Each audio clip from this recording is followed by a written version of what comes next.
All right. Bob. Silent Bob in the background. Silent It's Bob. a party in here. All right.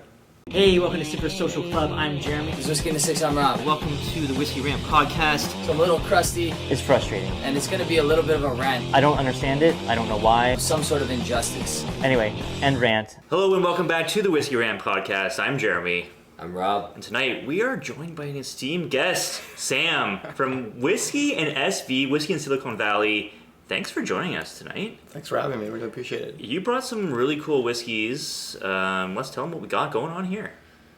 Yeah, of course. So we have the two festival malts specials from Glen, Scotia. One of them is the 10-year Bordeaux cask, which is unpeated, which is kind of rare for Glen, Scotia. Super excited to try that. Yeah, and the next one is, I think the 2022 one is the peated PX cask. That one is actually like kind of fruity and it's like, really nice. Two LEs from Glen, Scotia. 2022. Super excited to try these. Yeah. Both cask strength. Both cast strength. Yeah. One's from 2021 and one's from 2022. Okay. So yeah. Yep. All right, awesome.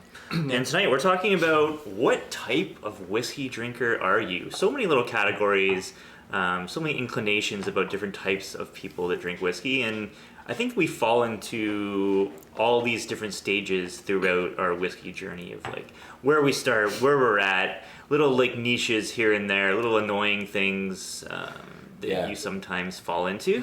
That's not, I hope I didn't fall into all of these categories. I think the way maybe, I put some down here that are specific for Rob, so we'll see what kind of whiskey drinker. Oh, I already know the ones that are specific for me. Okay, so I've glanced at the list a few times, and there are some ones that everybody knows this guy. Everybody knows a guy like this. Yes. And that's what's fun about this list tonight. Right, yeah. So if we start with like the new drinker, let's even start like before that. Because like there's an inclination of whiskey that a lot of people have, and it's like all whiskey is this, all whiskey is that. What are we talking about when we talk about someone who's brand new into whiskey? So oh my god, I'm such a huge whiskey fan. I love whiskey. Crown Royal is my favorite whiskey. Exactly. that right? Yeah. So like I've had maybe 3 whiskeys and they're so good. Right? Yeah. Yeah. I think that was me probably really early on. Like really, really early on. Yeah. When I tried like Highland Park maybe for the very first time.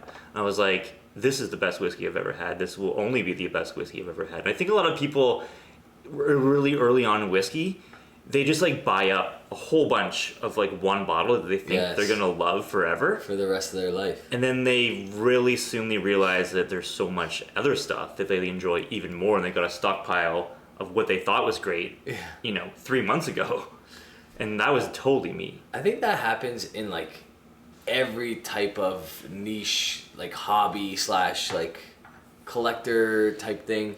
If you're just getting into reading sci-fi, all of a sudden the next sci-fi book is your favorite book. You know what I mean? It just it kind of always lends to that. Doesn't matter what it is. Like you have to go through 10 to realize, wait, I can't keep saying that this is my favorite book. Yeah.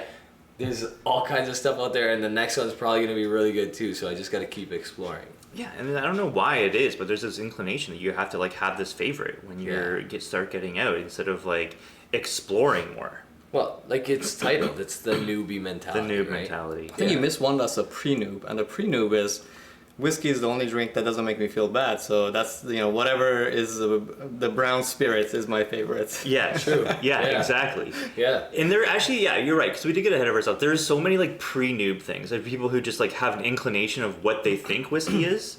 How about the all whiskey tastes smoky drinker? Oh yeah. There's that person. I've had so many people come up to me and be like, I don't like Scotch because it's too smoky. Yeah.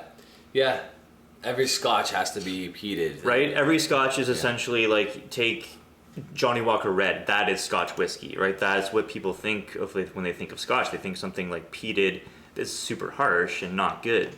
I wonder if there's something to that though, because when I first started drinking Scotch, like really got into Scotch, I would drink I don't know, Highland Park 18 and like, wow, this is so peated. Maybe too peated for me. Yeah. Now I drink a Highland Park 18 and I'm like, Where's the peat? there's no peat in this. Yeah. Like, you know what I mean? So there's this threshold that you have to get over to not taste that smoke on like your Glenfiddich 12. Yeah. What's the PPM on a Glenfiddich 12? Like 3? It's not noticeable. Right? It's not noticeable to us. Yeah. But was it the first time you sipped a a peated whiskey?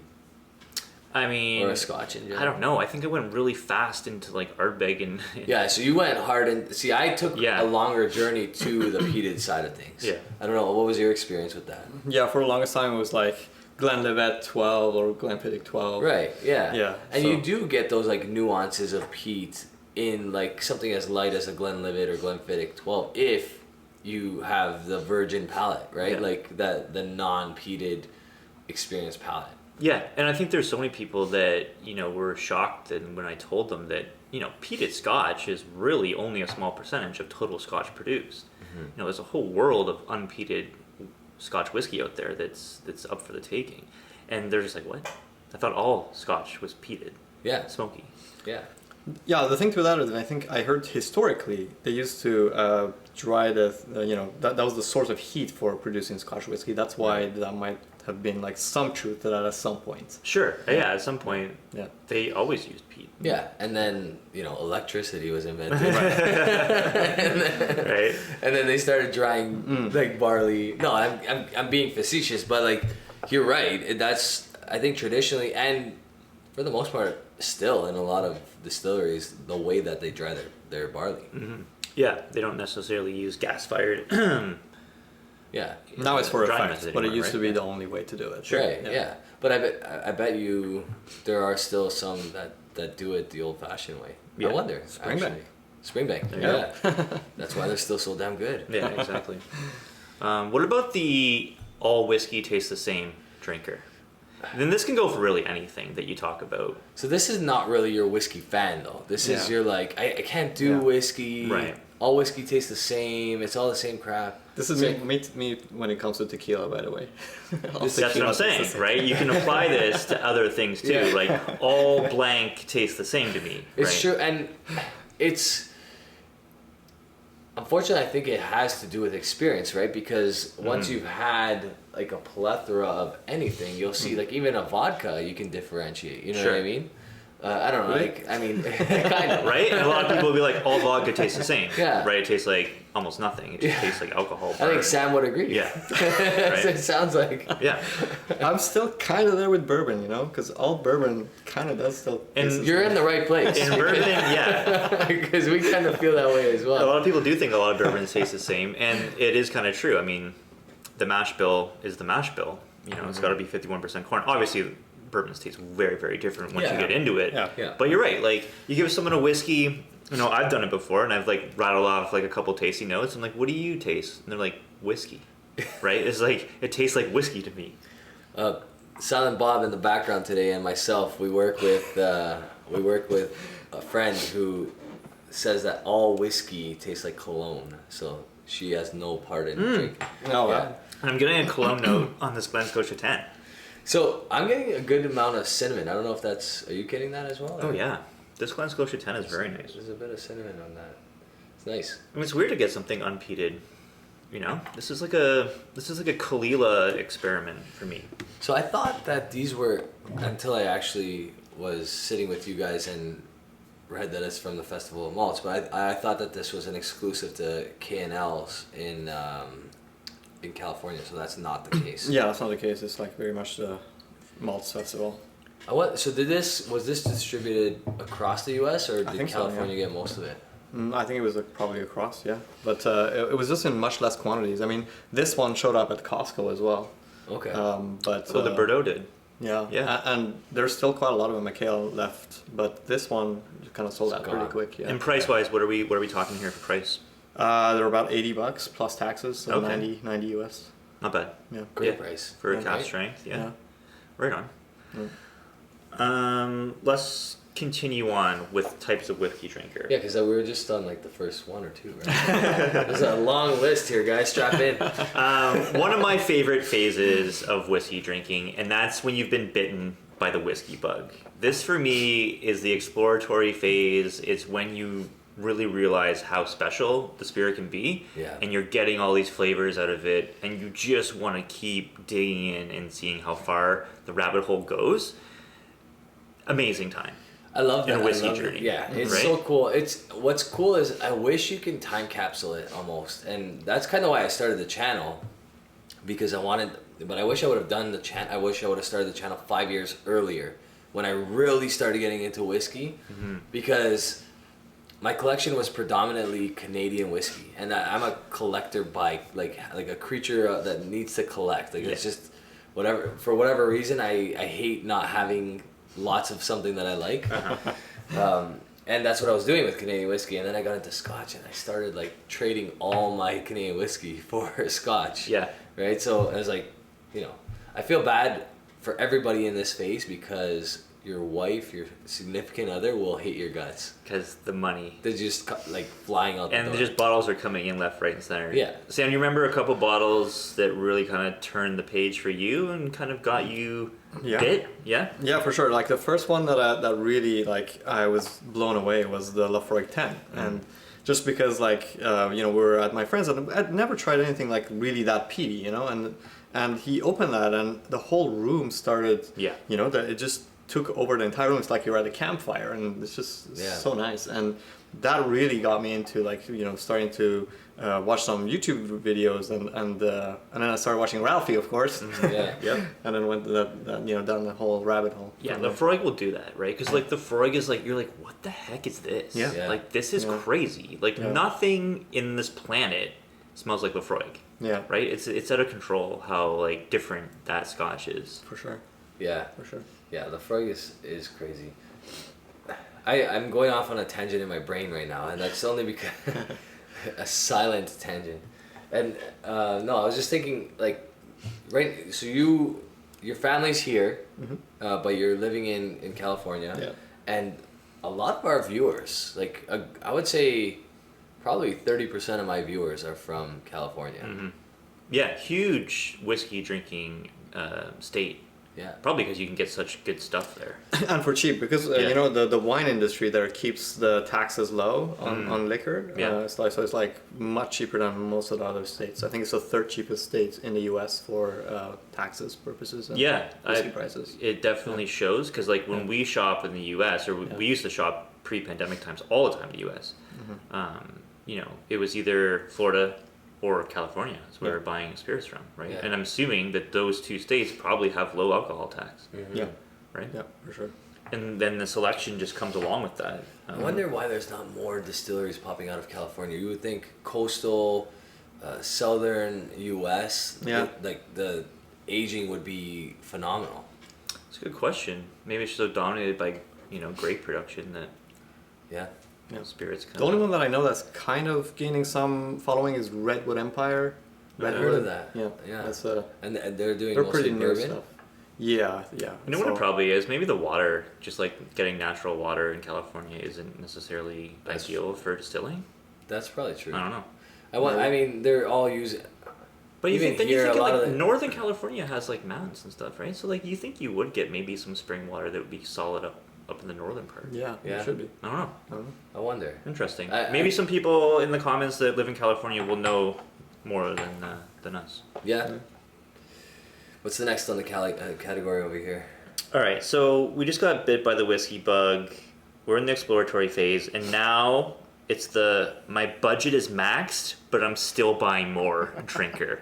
And this is us. This has always been us for so long. Day one. Right?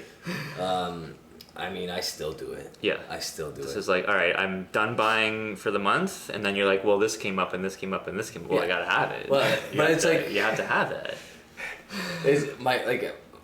My wife's awesome because she doesn't even ask anymore. But there was a time where she would be like, I thought you said you were done. That would be the only thing she said.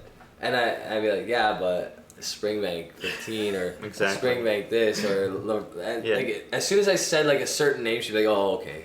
Yeah. She already knows. There's a really good meme, and it's a dude at his computer at night, and his wife's just looking at him, and the caption's he just bought 5 bottles of whiskey. Why is he researching more whiskey? Dude, I can so relate to that. It's crazy. Right. It's like it's a perpetual search and hunt, and it's the next thing, the next thing, the next thing. Soon you need to realize that like there's always going to be more whiskey out there, right? Like I think sometimes you have the FOMO, the fear of missing out on something, but like there's so much whiskey. I know. You can't buy it all. No. You'll never buy it all, and if you try to, you're gonna lose your mind. Yeah. Not even just your wallet, but your mind. But it's scary because you can like train yourself to be so good for like 4 or 5 weeks, 6 weeks, which usually doesn't last that long. But then all of a sudden you get this like fit of anxiety. Yeah. It's like this bottle comes out, and all of a sudden like you have to do whatever it takes to get that bottle. Yeah.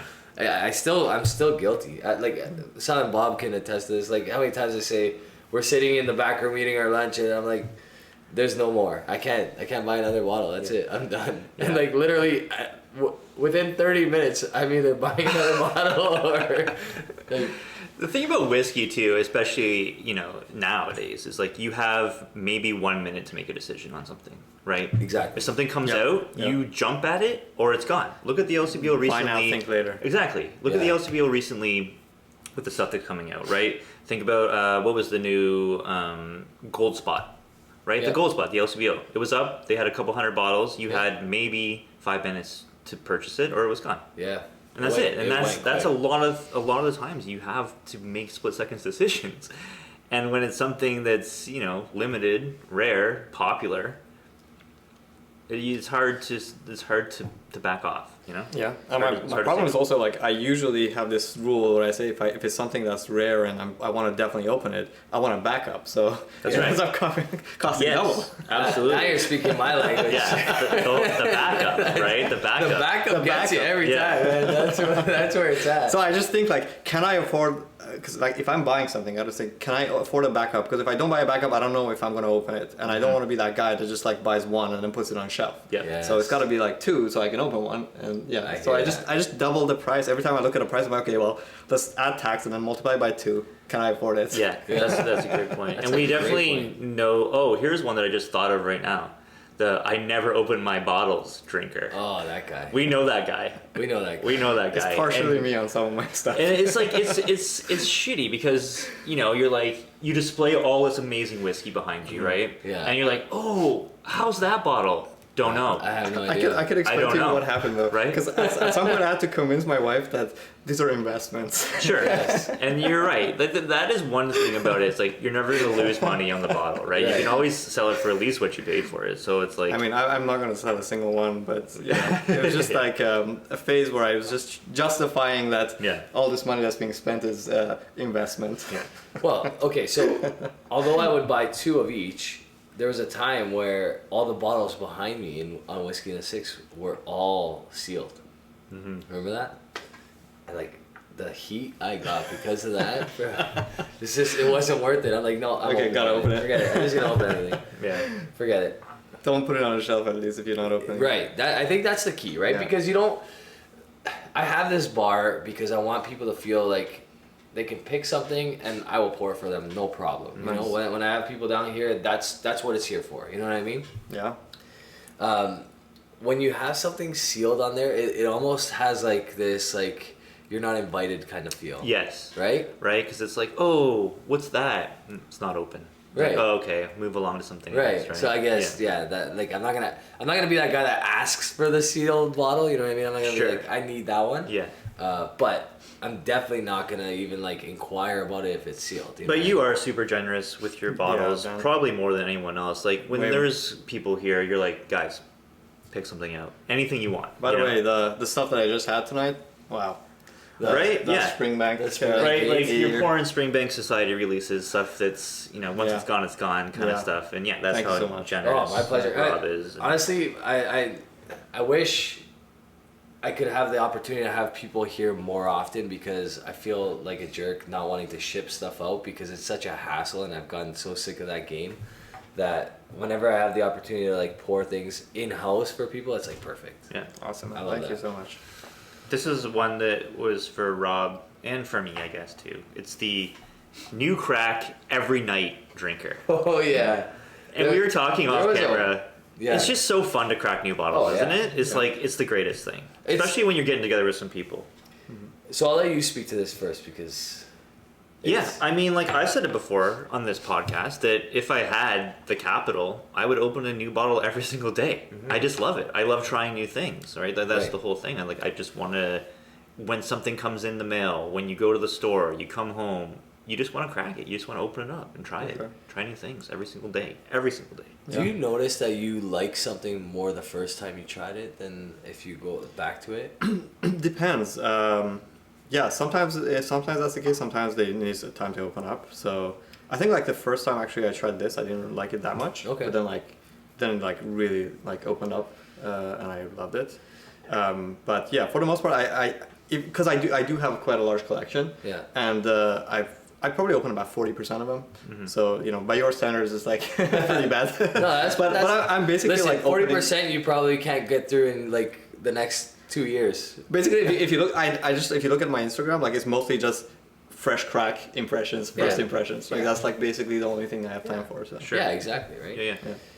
It's fun. It's definitely it's so fun. There was a time, probably about 3 years, just before COVID, where every week there was at least 3 new cracks. Like at least 3. Yeah, right? It was out of hand. Yeah. There's something I had to give because like COVID had to happen in order to save my life probably. But it was getting out of hand as far as not necessarily the drinking aspect to it, but the spending aspect. The spending aspect, right? Yeah, for sure.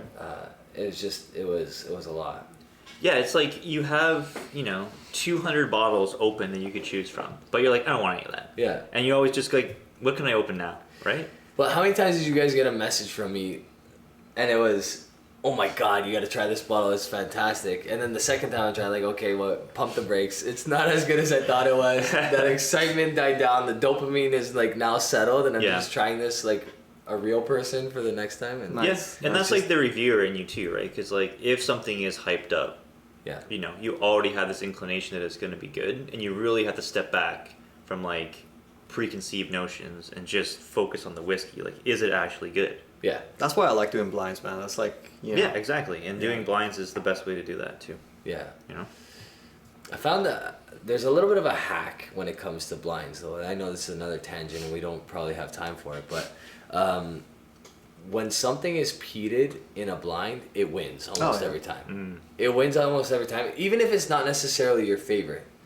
It just, for whatever reason, it just dominates the blind to the point where like you either have to do an all peated blind or an all non-peated blind. I don't think you can ever cross. Would you say just because you are drinking multiple things at once and the peated whiskey will stand out because it's bolder than the rest? Yeah, I think your palate and your nose just like is getting a little bit too overwhelmed, and the only thing that really sticks out is the peat. Yeah, I can definitely see that for sure.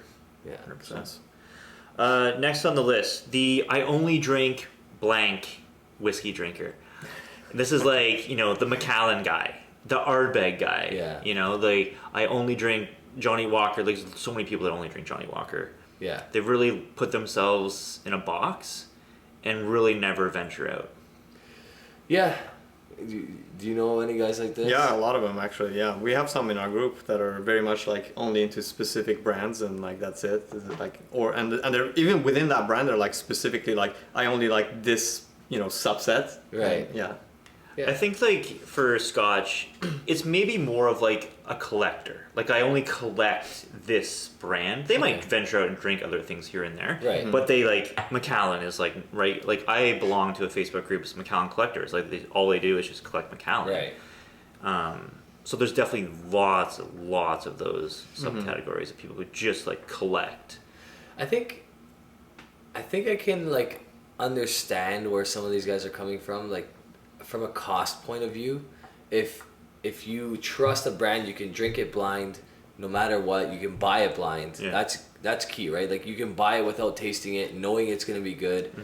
And that, I think the only time I could ever say that about anything is obviously Springbank. Right? But yeah, it would be hard for me to do that. I think if I ever like retired Whiskey in the Six and wasn't reviewing, wasn't doing the podcast anymore, I might get to that one day.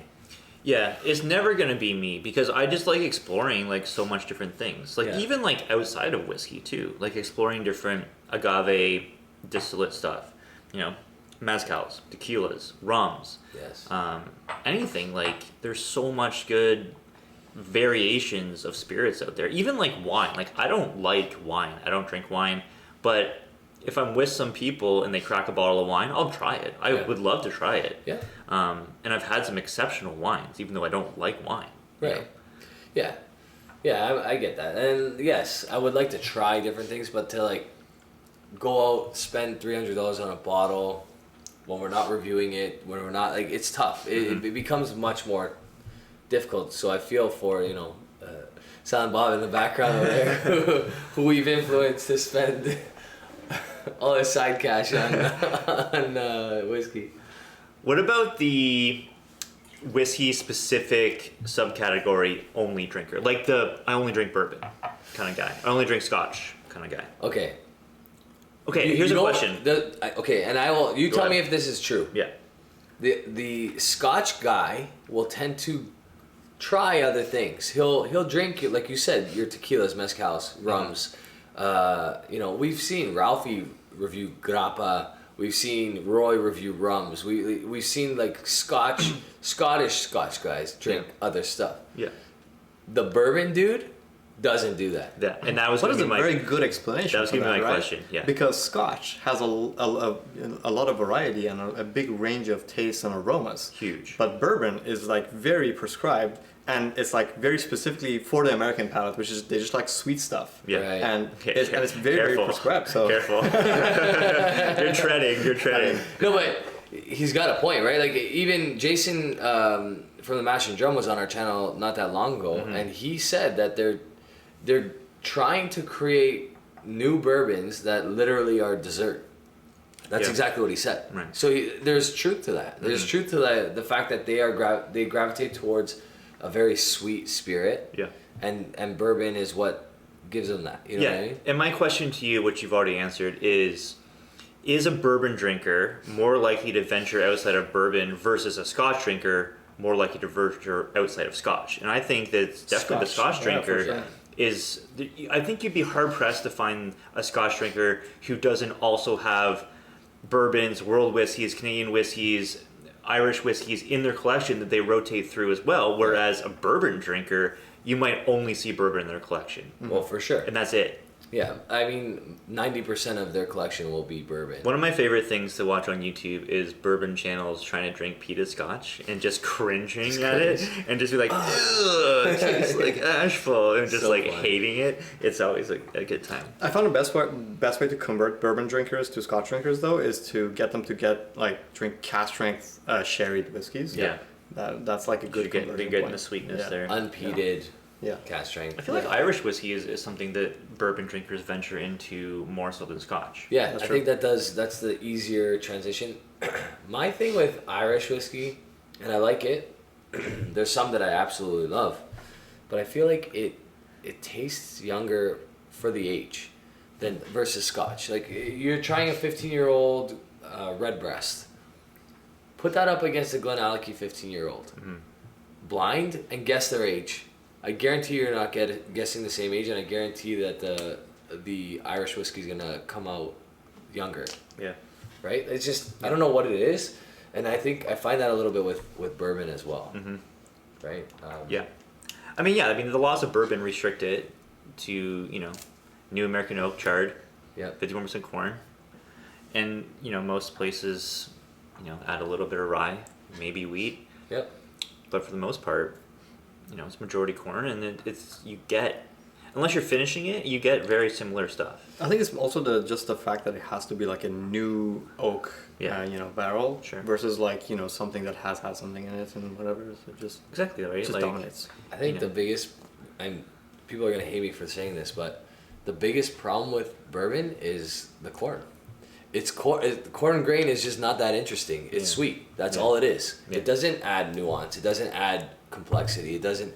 Whereas a rye whiskey, an American rye, is fantastic. Like the spiciness you get out of it. You'll get all that sweetness and all that like cool stuff that you get out of bourbon, but you get that element of. I think having said that, next time I'll bring you some Frey Ranch. Bourbon. That stuff is amazing. Is it really? It's so different than like, the usual bourbons. It's got this like crazy grassy note to it that cool. like it's just like Yeah, definitely gotta venture into some like more niche craft distillery. Yeah, good stuff. I think I'll just end this with one: malting barley gives you the most amount of flavor out of any grain ever. You're not gonna dispute that with me. And the Scotch whiskey category adds so much different elements. Like, look at the two whiskeys we're drinking right now. Same distillery. One is peated, one's not. One's in a PX cask, the other's in a Bordeaux red wine cask. Very, very different. Drastically different. Hugely different. Yeah. Right? Like, this is something that bourbon doesn't necessarily give you. This category of Scotch is so vast of what's possible in the profile. There is no spectrum in bourbon that will result in a differentiation like these two can achieve. There's not. They're like, these are not far in age. They're from the same distillery. Yeah. They're both aged in a type of wine cask. One is peated. This one is like barbecue notes and like some light coffee notes, some nice like fruit. That one is apple cinnamon. Yeah. You know what I mean? They're just drastically different. Yeah. Yep. And that's what makes them so good. Yeah. You know?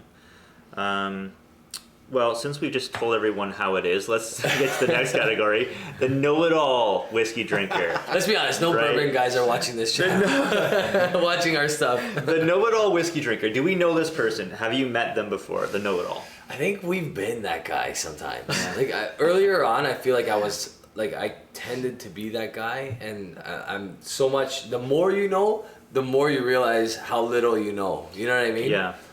So it's nice to like be able to like look back and reflect on that and be like, you were an idiot. Yeah. You know what I mean? Yeah, see, like, I know a couple of guys from Toronto Whiskey Society who have crazy palates, who have tried so much stuff.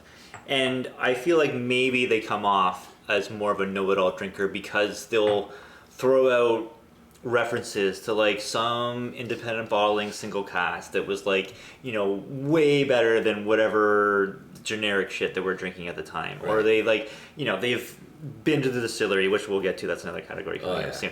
Or like, they just like they have this knowledge, and I'm one to admit that, like, I don't have extensive knowledge of whiskey like some people do, right? Like, even like the process of making whiskey, I've said before, like, name every process in the steps to make whiskey. I'm gonna leave something out. I don't know. I don't care about that. That's like, the thing, is we don't care. Yeah, and there's some people who, like, they'll geek out to the science Behind and the it. chemistry in whiskey, which is really cool. Which is something that, like, I don't know everything, and I don't really care to know it. No.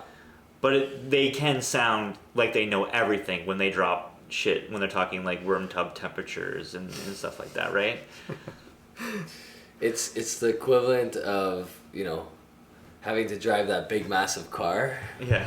It's like, the syndrome you get when you're compensating for something. Right. Yeah. When someone's talking like they only like the profile of a certain like shape of a still, you're like, okay, let's relax. Let's pump the brakes. Let's relax.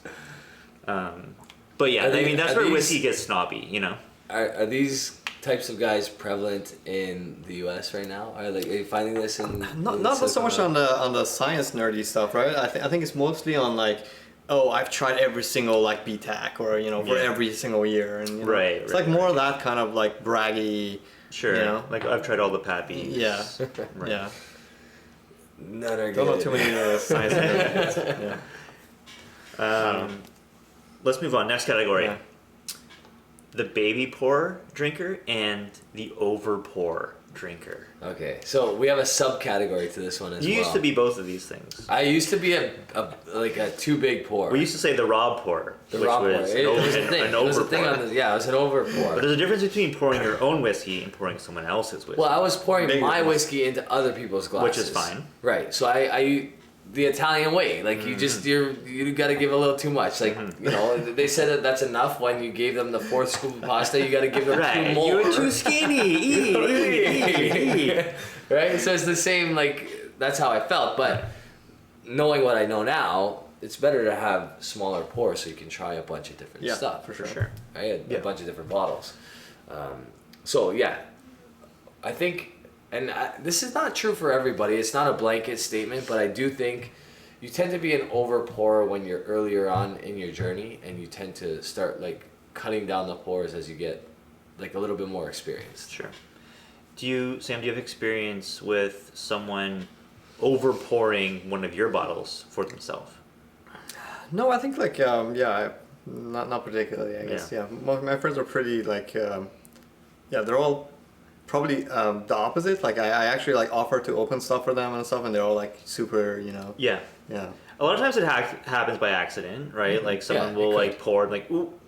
But some guys, we know those guys who like oh yeah, this is your favorite bottle. It's like glug glug glug glug glug. Thanks, appreciate it. Well, I can understand because probably like as I've gotten older, I think I just have like a very small group of friends that I hang out with, right? And like I'm now beginning to like have more of like my whiskey community friends and like inviting them over. So I think like we just met and you just invited me to your house, and like if you do that a few times, you're definitely going to get an overpour. Oh, for sure. I've experienced my fair share of overpours.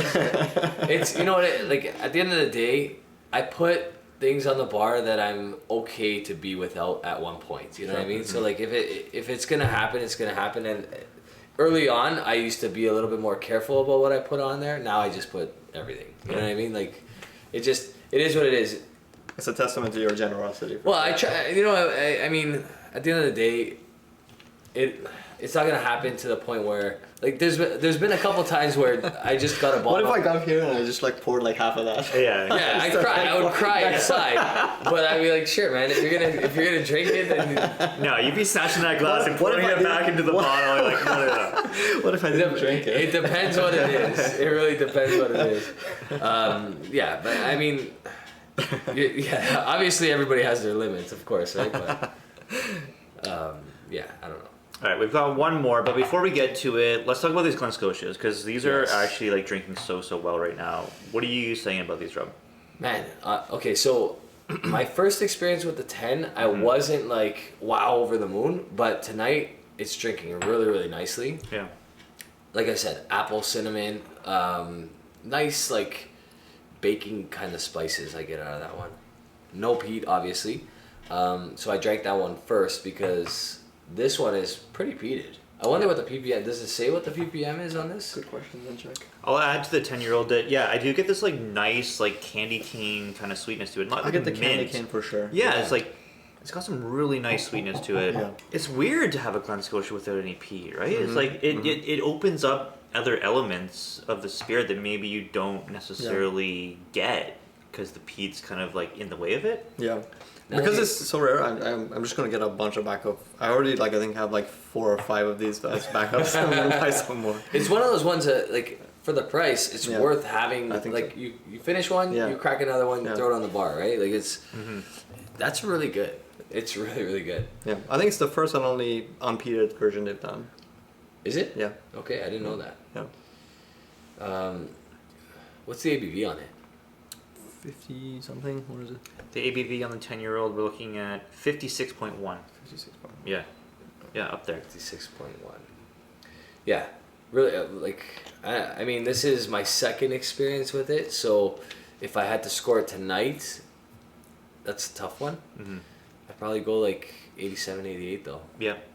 Right. Yep. I was right there with you. I'm probably 88 on that. Yeah. Just because the uniqueness of this is really intriguing to me. When you said candy cane, like the next sip, like that little sip that I took, I got like a spearmint almost kind of. It's weird the power of suggestion. Right? Yeah, it really is. Does really like change your perception.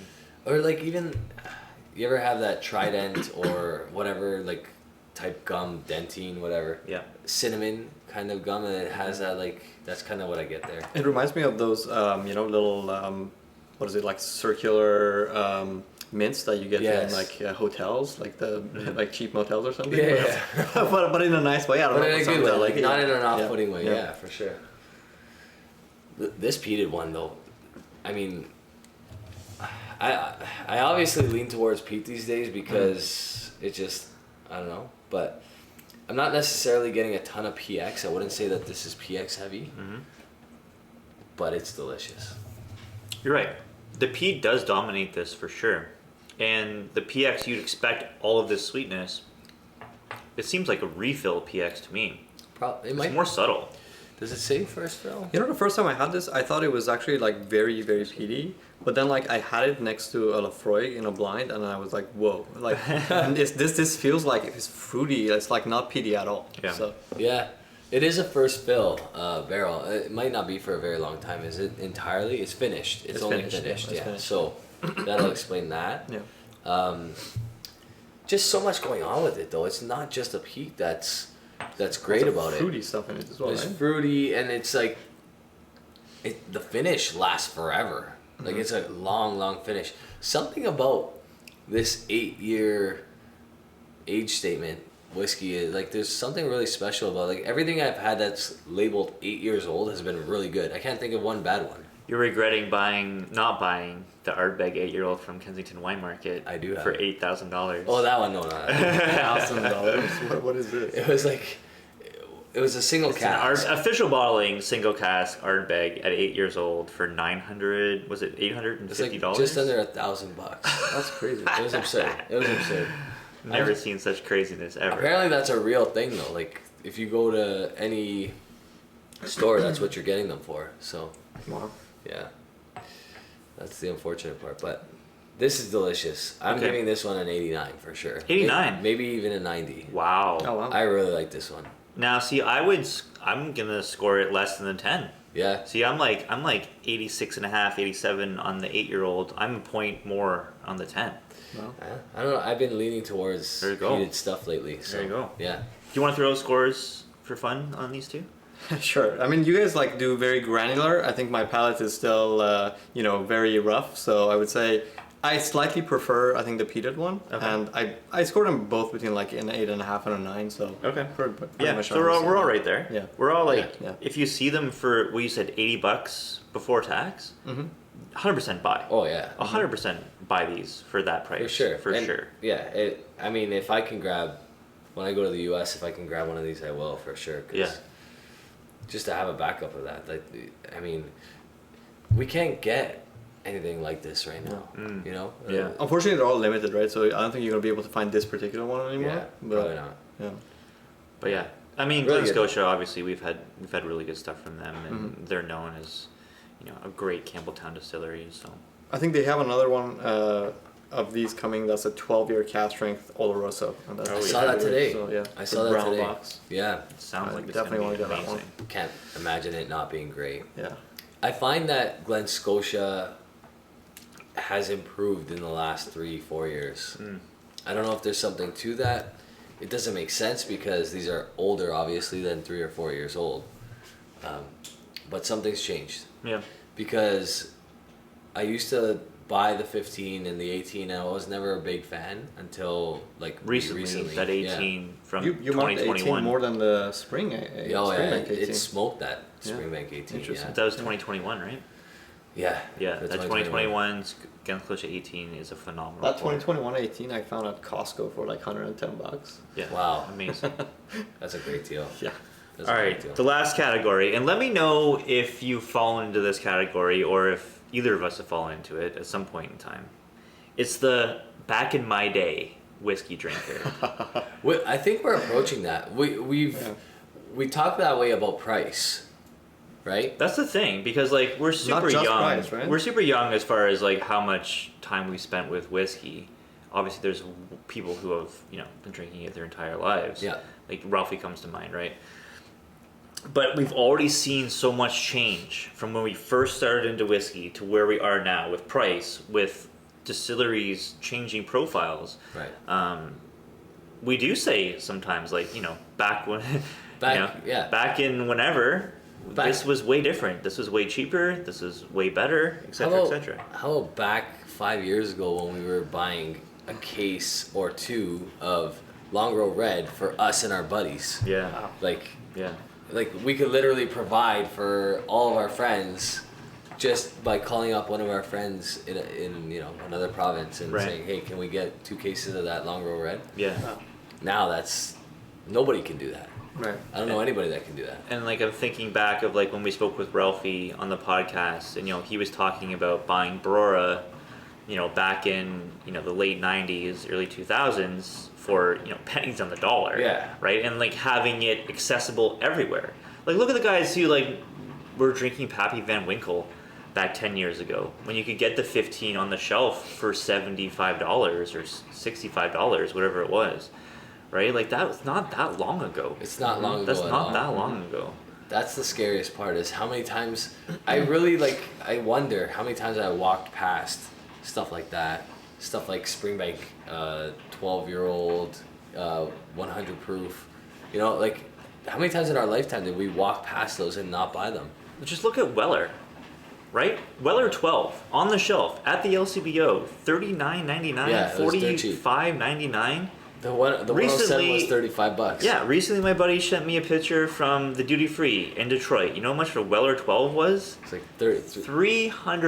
$368 for a 1 liter bottle. Ridiculous. Absurd. And it went from like Weller being, a bottom shelf mixer, good value at Yeah. the time, Yeah. to being something that's super sought after in the secondary Have you market. tried the Weller Special Reserve recently? That is terrible. Not whiskey. recently, It's no. terrible bourbon. Yeah, it's it's so good. bad. It's not good at all. It's so bad. I never liked it, to be honest with you. No. I liked the 107. I liked the 12 was what it was. It was okay. It was good. But yeah, I never liked the Special Reserve. So even when it was $30 or whatever it was here, I never bought it. Yeah. Yeah. Right? It sat on the shelf. Like Yeah. the 107, like no one ever touched it. No. You could always go into the LCBO and get it for $45 or whatever it was. Yeah, it was a really good price. It got popular and then it started getting harder to get. Now it's impossible to get. Yeah. Now it's a lottery bottle. Yeah. Price Back in- aside, though, there's like a lot of stuff about quality as well, right? That the old timers always say that this used to be Exactly. so much better. Yeah. Yeah, So- and like look at like every distillery. Yeah. Right? Like does every distillery fall into the category where it was better back in the day? I wonder. Macallan. Macallan 100%. Macallan for sure. Bowmore. Highland Park. Bowmore for sure. Bowmore for Highland sure. Park for sure. Yeah. Right? And that's just our interpretation of drinking it for what, less 10 than years. 10 years. Yeah. Yeah. Those three for sure. I mean, there's Bowmore still comes out with a knock it out of the park. Yeah. But for the most part, their core range is not good. Right. Right? Macallan, same idea. Their core range, it's not that it's not good. It's just not affordable the quality doesn't match the price. Yeah. Highland Park. I haven't bought a 12-year-old in a long time, but it just doesn't seem like the price keeps climbing, and they're not really doing anything differently that I'm excited about. So, Yeah. there's a few, but I will say, everybody says Springbank was so much better back in the day. It's still so good. Yeah. It's still so good.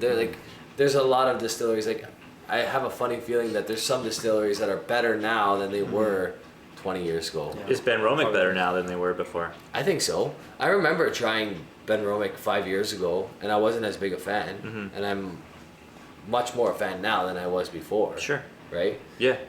So I think there are a few distilleries that are doing a better job now than they were before, and they have the stuff stashed away to make up for those years where they maybe weren't bottling at the right ABV or Sure. Absolutely. you know. Leave us a comment down below. What type of whiskey drinker are you currently in, and have you fallen yourself into these categories at some point during your journey? I'm sure you have at one point or another. And don't be ashamed. Like, for most, how many of these did we say? Yeah, I was there. I did that. Probably all of us. Yeah, all of us Like at pretty one much point, every, at one except for point a or another. couple, maybe. Yeah. And if there's a category that we haven't mentioned that you think you're a part of, leave us a comment too. Yeah. What did we miss? What kind of categories are out there? There's so many. I'm still. there's probably more. Sure. Yeah, and we're gonna think of some and be like, oh shit. Yeah, right. We should have done that.